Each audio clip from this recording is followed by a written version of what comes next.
মই দাবী উত্থাপন কৰিব খোজো ৰাইজৰ দলৰ সভাপতি হিচাপে যে অসম চৰকাৰখনক সম্পূৰ্ণৰূপে কেন্দ্ৰীয় চৰকাৰে ভাঙি দিব লাগে আৰু অসমত ৰাষ্ট্ৰপতি শাসন প্ৰৱৰ্তন কৰিব লাগে। মই ম্যাখেদা আন্দোলনৰ পৃষ্ঠপোষকতা কৰিছোঁ। অসমৰ মুখ্যমন্ত্ৰীজনে কৈছে যে মিয়াৰ লগত কাজিয়া কৰিবৰ কাৰণে অসমৰ খিলঞ্জীয়া মানুহক আমি বন্দুক দিব খুজিছোঁ। অসমৰ মুখ্যমন্ত্ৰীজনে স্পষ্টকৈ কৈছে যে মিয়া খেদিবৰ কাৰণে অসমীয়া মানুহে আন্দোলন কৰিব লাগে। যিজন মানুহে আন্দোলনৰ সদায় বিৰোধিতা কৰি আহিছিলে সেই মানুহজনে এতিয়া স্পষ্টকৈ কৈছে যে নহয় মিয়া খেদিবৰ কাৰণে আন্দোলন কৰিব লাগে। তো এই গোটেইবিলাক কথাৰ মাজেদি আমি দেখিবলৈ পাইছোঁ যে অসমত এটা অৰাজক পৰিস্থিতিৰ সৃষ্টি কৰি দিয়া হৈছে। অৰাজক নৈৰাজ্যবাদী পৰিৱেশ এটা সৃষ্টি কৰি দিয়া হৈছে, যিটো পৰিৱেশ আচলতে মণিপুৰত এনেকৈ তৈয়াৰ কৰি লোৱা হৈছিল। আৰু আমাৰ সন্দেহ হৈছে যে 2026 নিৰ্বাচনৰ পৰিপ্ৰেক্ষিতত বিজেপি চৰকাৰখনে 2026 মণিপুৰ মডেলত পৰিণত কৰিবৰ কাৰণে মণিপুৰৰ সংঘাত আৰু সংঘৰ্ষক অসমত মডেল ৰূপে প্ৰতিষ্ঠা কৰিবৰ কাৰণে এতিয়া এই ম্যাখেদা আন্দোলনটোক তেওঁলোকে স্পন্সৰ কৰিছে বা পৃষ্ঠপোষকতা কৰিছে। গতিকে এই মুহূৰ্তত যি চৰকাৰে কৈ দিছে যে আমি নিৰাপত্তা দিব নোৱাৰোঁ, আপোনালোকে নিজৰ নিৰাপত্তা নিজে দিবৰ কাৰণে বন্দুক লওক, যি চৰকাৰে কৈছে যে ম্যাখেদা আন্দোলনক আমি পৃষ্ঠপোষকতা কৰিছোঁ তেওঁলোকৰ ঘৰ ভাঙি দিয়া হওক, যি চৰকাৰে কৈছে যে আন্দোলন কৰক, সেই চৰকাৰক আচলতে আজিৰ দিনটোত কোনো পধ্যে সকলো ক্ষেত্ৰতে এই চৰকাৰখন তেওঁলোকে গৃহমন্ত্ৰী হিচাপে মুখ্যমন্ত্ৰী হিচাপে সম্পূৰ্ণৰূপে ব্যৰ্থ হৈছে অসমৰ আইন শৃংখলা ৰক্ষা কৰাত। আৰু সেইকাৰণে মই দাবী উত্থাপন কৰিব খোজো ৰাইজৰ দলৰ সভাপতি হিচাপে যে অসম চৰকাৰখনক সম্পূৰ্ণৰূপে কেন্দ্ৰীয় চৰকাৰে ভাঙি দিব লাগে আৰু অসমত ৰাষ্ট্ৰপতি শাসন প্ৰৱৰ্তন কৰিব লাগে। নহ'লে অচিৰে অসম মণিপুৰ পোৱাৰ ক্ষেত্ৰত 100% মণিপুৰ হ'ব।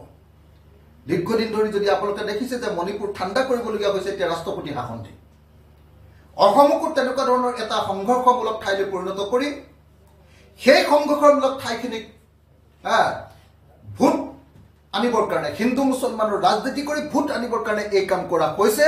আৰু সেইকাৰণে মই ভাবোঁ যে সংবিধানখনক সম্পূৰ্ণৰূপে নৎসাত কৰি এখন সাংবিধানিক চৰকাৰে সম্পূৰ্ণ বিফলতা টোটেল ফেইলাৰ হোৱাৰ কাৰণে এই চৰকাৰক আমি বৰখাস্ত কৰিবৰ কাৰণে কেন্দ্ৰীয় চৰকাৰৰ ওচৰত দাবী জনাইছোঁ।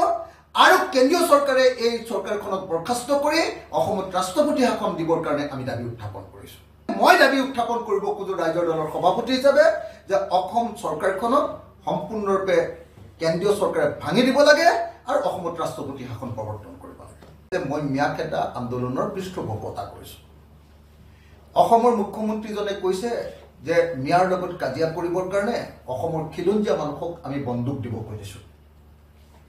অসমৰ মুখ্যমন্ত্ৰীজনে স্পষ্টকৈ কৈছে যে মিয়া খেদিবৰ কাৰণে অসমীয়া মানুহে আন্দোলন কৰিব লাগে। যিজন মানুহে আন্দোলনৰ সদায় বিৰোধিতা কৰি আহিছিলে সেই মানুহজনে এতিয়া স্পষ্টকৈ কৈছে যে নহয় মিয়া খেদিবৰ কাৰণে আন্দোলন কৰিব লাগে। তো এই গোটেইবিলাক কথাৰ মাজেদি আমি দেখিবলৈ পাইছোঁ যে অসমত এটা অৰাজক পৰিস্থিতিৰ সৃষ্টি কৰি দিয়া হৈছে। অৰাজক নৈৰাজ্যবাদী পৰিৱেশ এটা সৃষ্টি কৰি দিয়া হৈছে, যিটো পৰিৱেশ আচলতে মণিপুৰত এনেকৈ তৈয়াৰ কৰি লোৱা হৈছিল। আৰু আমাৰ সন্দেহ হৈছে যে 2026 নিৰ্বাচনৰ পৰিপ্ৰেক্ষিতত বিজেপি চৰকাৰখনে 2026 মণিপুৰ মডেলত পৰিণত কৰিবৰ কাৰণে মণিপুৰৰ সংঘাত আৰু সংঘৰ্ষক অসমত মডেল ৰূপে প্ৰতিষ্ঠা কৰিবৰ কাৰণে এতিয়া এই ম্যাখেদা আন্দোলনটোক তেওঁলোকে স্পন্সৰ কৰিছে বা পৃষ্ঠপোষকতা কৰিছে। গতিকে এই মুহূৰ্তত যি চৰকাৰে কৈ দিছে যে আমি নিৰাপত্তা দিব নোৱাৰোঁ, আপোনালোকে নিজৰ নিৰাপত্তা নিজে দিবৰ কাৰণে বন্দুক লওক, যি চৰকাৰে কৈছে যে ম্যাখেদা আন্দোলনক আমি পৃষ্ঠপোষকতা কৰিছোঁ তেওঁলোকৰ ঘৰ ভাঙি দিয়া হওক, যি চৰকাৰে কৈছে যে আন্দোলন কৰক, সেই চৰকাৰক আচলতে আজিৰ দিনটোত কোনো পধ্যে সকলো ক্ষেত্ৰতে এই চৰকাৰখন তেওঁলোকে গৃহমন্ত্ৰী হিচাপে মুখ্যমন্ত্ৰী হিচাপে সম্পূৰ্ণৰূপে ব্যৰ্থ হৈছে অসমৰ আইন শৃংখলা ৰক্ষা কৰাত। আৰু সেইকাৰণে মই দাবী উত্থাপন কৰিব খোজো ৰাইজৰ দলৰ সভাপতি হিচাপে যে অসম চৰকাৰখনক সম্পূৰ্ণৰূপে কেন্দ্ৰীয় চৰকাৰে ভাঙি দিব লাগে আৰু অসমত ৰাষ্ট্ৰপতি শাসন প্ৰৱৰ্তন কৰিব লাগে। নহ'লে অচিৰে অসম মণিপুৰ পোৱাৰ ক্ষেত্ৰত 100% মণিপুৰ হ'ব।